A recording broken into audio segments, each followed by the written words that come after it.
present here. I extend a heartfelt welcome to the Honorable Chief Justice of India, Sri Suryakantji, on this revolutionary and historic soil of Maharashtra.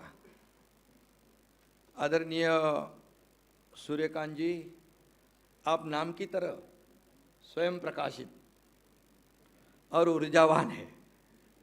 आप सामाजिक न्याय के प्रबल समर्थक हैं। आपका कार्य सूरज की तरह प्रकाशमान और आम आदमी को शक्ति प्रदान करने वाला है। सामाजिक न्यायाचे प्रणेते छत्रपती शिवाजी महाराज, भारतरत्न डॉक्टर बाबासाहेब आंबेडकर यांच्या या पवित्र भूमीमध्ये आपण आलेला आहात। तुमचं मी मनापासून स्वागत करतो और महाराष्ट्र के 13 करोड़ जनता की ओर से आपका मैं तहे दिल से अभिनंदन करता हूं और आपको ढेर सारी शुभकामनाएं देता हूं। आदरणीय श्रीमती आदरणीय सविता वशिष्ठ जी का भी मैं स्वागत करता हूं और उनके साथ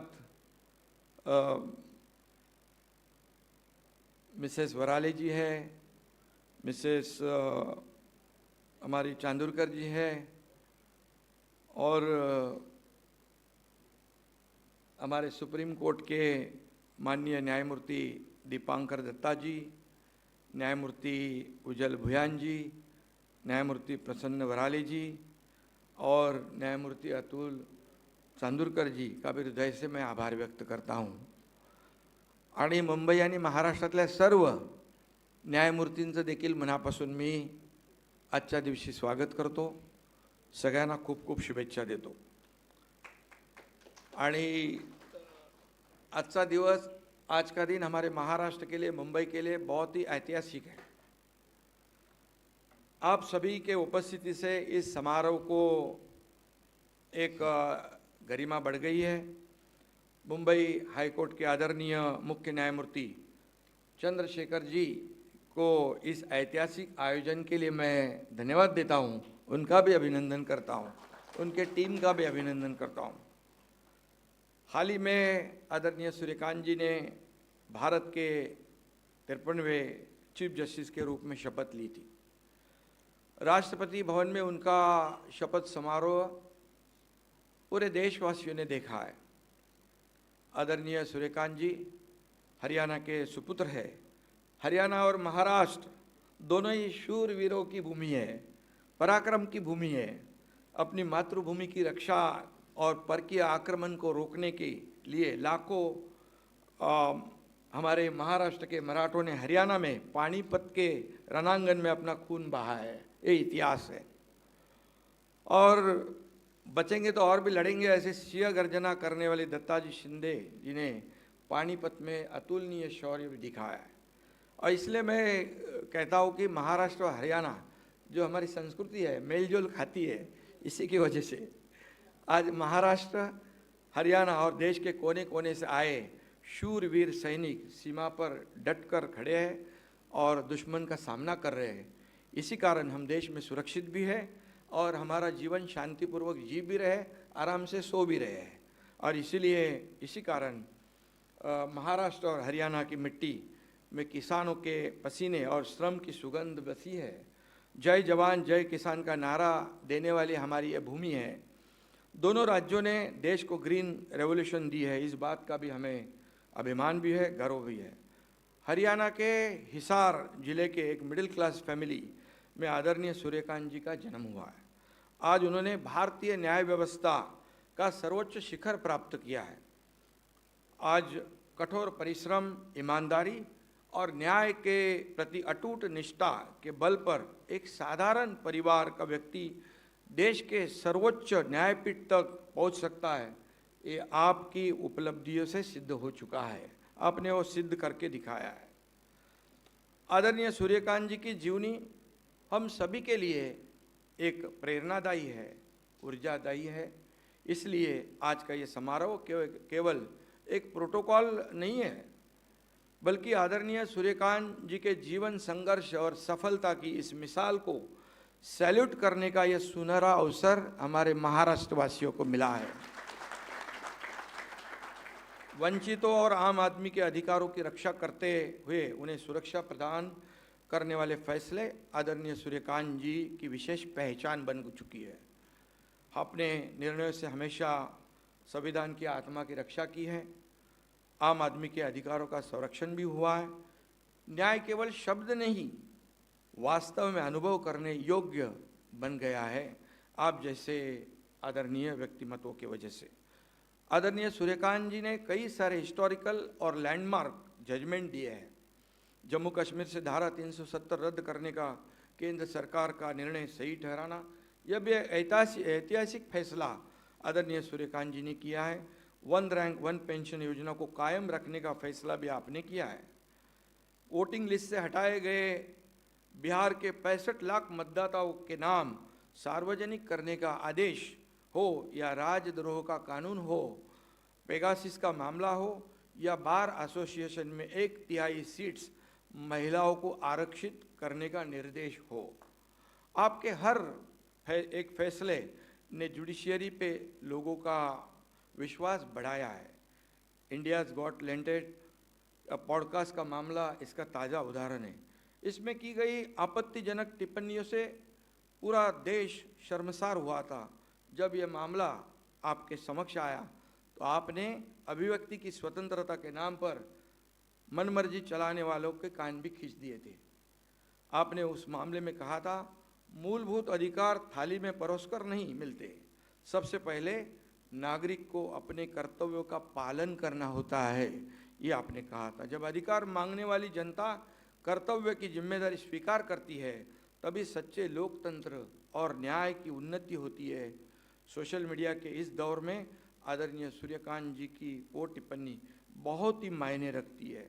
मानवाधिकार हो, जेंडर डिस्क्रिमिनेशन हो, एजुकेशन, जेल रिफॉर्म जैसे महत्वपूर्ण मामलों में आपके दिए गए फैसले पूरे देश में चर्चित रहे हैं। इसका भी हमें बहुत ही अभिमान है। आपके द्वारा दिए गए फैसलों ने भारतीय लोकतंत्र को और अधिक मजबूत तथा न्यायपूर्ण बनाया है। विकास और पर्यावरण एक साथ नहीं चल सकते, ये प्रतिगामी विचारधारा है, परंतु पर्यावरण पूरक विकास की ओर चलना, यही आज की वास्तविकता है। आदरणीय मुख्य न्यायाधीश सूर्यकांत जी, कई निर्णयों में यह प्रो एनवायरनमेंट और प्रो डेवलपमेंट विचार उन आपके निर्णय से रिफ्लेक्ट होते हैं। उसका उदाहरण है चारधाम परियोजना। पर्यावरण से जुड़े सवालों को हल करके उन्होंने चारधाम परियोजना का मार्ग प्रशस्त किया है। देश की सुरक्षा, प्रगति और पर्यावरण संरक्षण ऐसी विकास की त्रिसूत्री आदरणीय सूर्यकांत जी ने अपनाई है। ये हमारे लिए बहुत बड़ी बात है। हम भी महाराष्ट्र में पर्यावरण अनुकूल विकास पर ही जोर दे रहे हैं और पर्यावरण का पूरा ध्यान हम दे रहे हैं। हमारी कल चर्चा हुई तो कुछ उदाहरण के तौर पर हमारी चर्चा हुई तो जब विकास होता है लेकिन पर्यावरण को भी हमें सुरक्षित रखना है, ये भविष्य की जरूरत है। महाराष्ट्र सरकार सदैव न्यायपालिका की स्वतंत्रता का भी सम्मान करती है। हम अदालत के बुनियादी ढांचे और सुविधाओं को बेहतर बनाने के लिए पूरी तरह प्रतिबद्ध है। इस बारे में हमने कई महत्वपूर्ण कदम भी उठाए। 2022 से अब तक राज्य में 32 नए न्यायालय स्थापित किए गए। इनमें 14 अतिरिक्त सत्र न्यायालय शामिल है। लगभग 6 से 7 हज़ार करोड़ रुपए खर्च करके मुंबई में हाईकोर्ट का एक बहुत ही सुंदर भवन हो रहा है। अभी अजीत दादा ने कहा कि 160-150 साल का इतिहास मुंबई हाईकोर्ट को है, तो ये पुराने ऐतिहासिक हाईकोर्ट की नई इमारत भी उतनी शानदार और आइकॉनिक होगी। ये महाराष्ट्र शासन की जिम्मेदारी है और हम पूरी तरह पार करेंगे। और डिस्ट्रिक्ट और तालुका लेवल पर भी हम न्याय यंत्रणा को मजबूत कर रहे हैं, इंफ्रास्ट्रक्चर बढ़ा रहे हैं। मैं हमेशा कहता हूँ, हमारे कैबिनेट में जब भी कोई कोर्ट का मामला आता है तो तुरंत 1 मिनट लगाए बिना हम उसको मंजूर कर देते हैं, क्योंकि ये लास्ट के जो हमारी जनता है, वो नागरिक है, उसको न्याय देने की व्यवस्था को बढ़ाना हमारा फर्ज है। और इंफ्रास्ट्रक्चर बढ़ रहा है, नई टेक्नोलॉजी का इस्तेमाल हो रहा है। और मैं ये भी बताऊंगा कि 2008 में महाराष्ट्र का कन्विक्शन रेट 9% था, अब यह 45% से ज़्यादा हो गया है। हम यहाँ पर रुकने वाले नहीं, हमारे सब टीम यहाँ पर है और चीफ जस्टिस भी हमारे महाराष्ट्र के हैं। हमारा प्रयास है कि आने वाले कुछ दिनों में इसे 60% से अधिक कर दिया जाए। इसे जो भी करना है, जो प्रावधान करना है, उसे राज्य सरकार जरूर करेगी। मैं आदरणीय सूर्यकांत जी को अवगत कराना चाहता हूँ, बहुप्रतीक्षित कोल्हापुर सर्किट बेंच की स्थापना गत साल में हुई है, अगस्त महीने में। इस सर्किट बेंच के लिए वहाँ के स्थानिक लोगों ने 40 साल तक संघर्ष किया था। मैं सरकार और राज्य की जनता से आपको अपील करना चाहता हूँ, अनुरोध करना चाहता हूँ कि आपके कार्यकाल में ही कोल्हापुर सर्किट बेंच को पूर्ण बेंच का दर्जा मिले तो बहुत ही लोगों को फायदा हो जाए। लोकतंत्र का सबसे बड़ा स्तंभ न्यायपालिका है। जब वंचित व्यक्ति को कहीं रास्ता नहीं मिलता तो वह अदालत की ओर देखता है। और भारत रत्न डॉक्टर बाबा साहेब अम्बेडकर जी का एक सुप्रसिद्ध कोट है, however good a constitution may be, if those who are implementing it are not good, it will prove to be bad. However bad a constitution may be, if those implementing it are good, it will prove to be good. ऐसा कहते हैं। और मैं अंत में, मुझे पूरा विश्वास है कि जब तक इस देश में आदरणीय सूर्यकांत जी जैसे न्यायप्रिय लोग मौजूद हैं, तब तक हमारे देश के संविधान और लोकतंत्र को कोई खतरा नहीं है। सर न्यायाधीश सूर्यकांत जी के रूप में न्याय व्यवस्था को विश्वसनीयता का एक नया चेहरा मिला है। भविष्य में भी आपके विभिन्न फैसलों से न्याय के नए बेंचमार्क स्थापित होंगे, इस बात पर हमें पूरा भरोसा है, विश्वास है। अंत में मैं आदरणीय हमारे चीफ जस्टिस सर्वोच्च न्यायालय के सूर्यकांत जी को उत्तम स्वास्थ्य और यशस्वी कार्यकाल की ढेर सारी शुभकामनाएं देता हूं।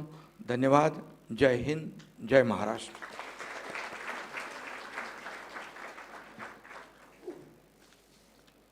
Thank you, Honorable Sir.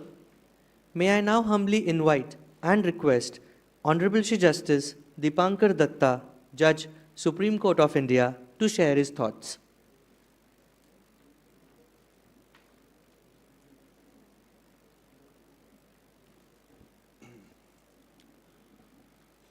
Honorable Suryakant Ji, Chief Justice of India, dignitaries on and off the dais, distinguished guests, ladies and gentlemen, a very good afternoon to one and all. It is an absolute honor and a proud privilege for me to be invited once again to Bombay to participate in the felicitation program of the Honorable the Chief Justice of India. Justice Suryakant, has been a mentor, a guide, guru for me. I had the good fortune of sharing the bench with His Lordship in the latter part of 2023. And I was not even 1 year old as a judge. And we are told in the Supreme Court that unless the senior judge asks you to write a judgment, you will not get that opportunity. But whenever, a matter where I felt I can write a judgment, the matter was reserved. I requested His Lordship, may I write it? He was so kind and generous. On all occasions, he has obliged me.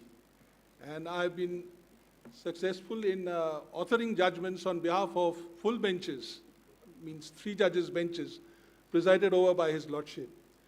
So this has been the routine in the Supreme Court, that whenever I have been to Justice Suryakant, be it a request for expediting the appointment of the Chief Justice of the Calcutta High Court, which was held up for about 2-3 months, His Lordship said, I promise you it will happen, and it has happened.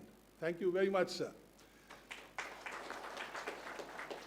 Sir, you have been keeping all my requests. Today, on behalf of the judges of the Bombay High Court, I will not make a request, it's an appeal to you. I give you a little background. It was in 2022 April, I was the Chief Justice of the Bombay High Court, attending the conference in Delhi of the CJI, the J1, J2, with the Chief Justices of all the High Courts. Now we were called upon to voice before the August Forum as to what can be done to enhance judicial reforms.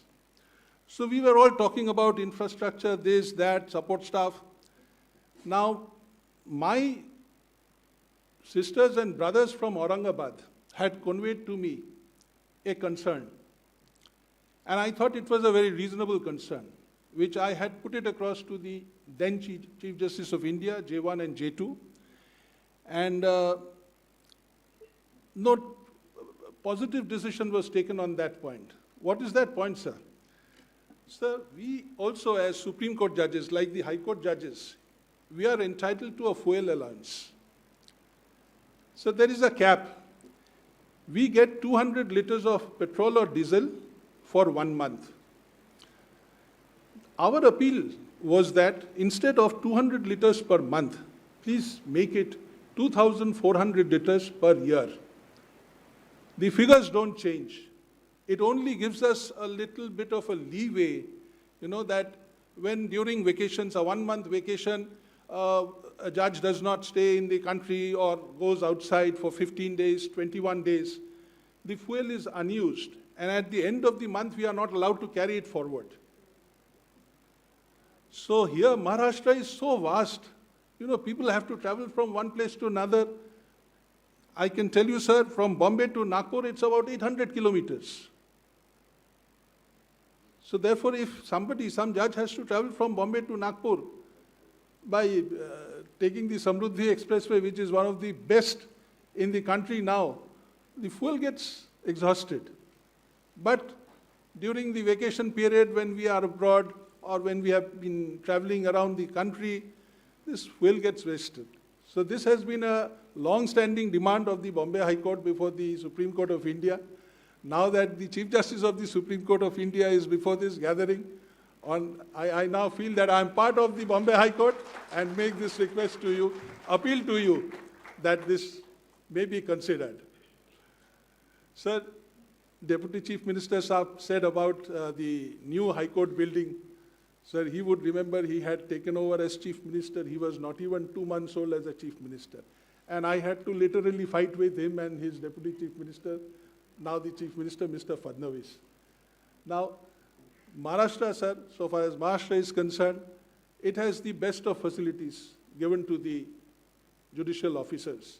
I'm sure that now that the Kolhapur bench has come up, they would again be coming up with a grand structure. And as promised by, or as expected by Mr. Shinde, that during your Karyakal, you come and inaugurate the building. We would be looking forward to that.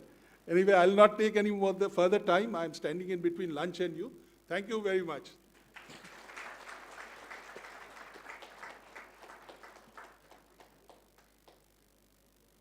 Thank you, my lord.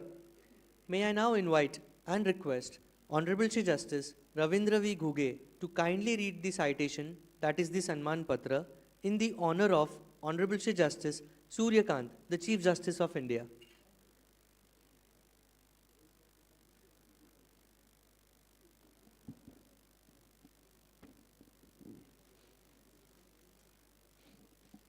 Citation. Honorable Mr. Justice Suryakant, Chief Justice of India. It is a singular honor for the High Court of Judicature at Bombay to place on record its profound respect and regard for the most revered Honorable Mr. Justice Suryakant, the Chief Justice of India. His Lordship's life and career reflect enduring values of simplicity, resilience, and integrity. His formative years in the state of Haryana shaped a life marked by discipline, humility, and dedication to the constitutional ideals. As an advocate, His Lordship commenced practice at the District Court, Hisar, and went on to reach the pinnacle of the bar, being appointed Advocate General of the state of Haryana in 2000, the youngest to hold this important constitutional office. Since the date of adorning the seat as a judge of the Punjab and Haryana High Court, His Lordship has enriched constitutional jurisprudence through judgments that harmonize constitutional principles with humane sensitivity and remaining attentive to those unheard within the judicial dispensation system.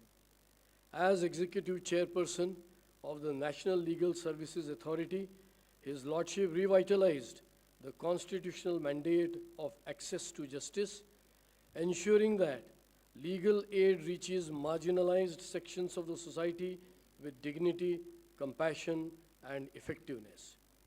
Upon assuming the leadership of the nation's judiciary as the Chief Justice of India, His Lordship has embarked on a path to carry this vision to even greater heights. His Lordship has consistently affirmed the partnership between the bench and bar and a shared duty to give a voice to the voiceless. In terms of administration, His Lordship demonstrates strong leadership, fostering harmony among the bench, the bar, as well as the court administration. Above all, his distinction lies in his profound human connection, viewing law not as mere authority, but as an instrument of justice.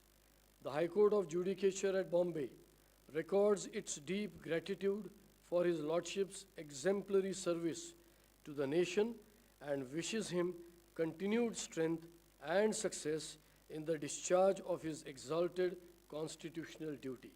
Presented by the Chief Justice and companion judges of the Bombay High Court.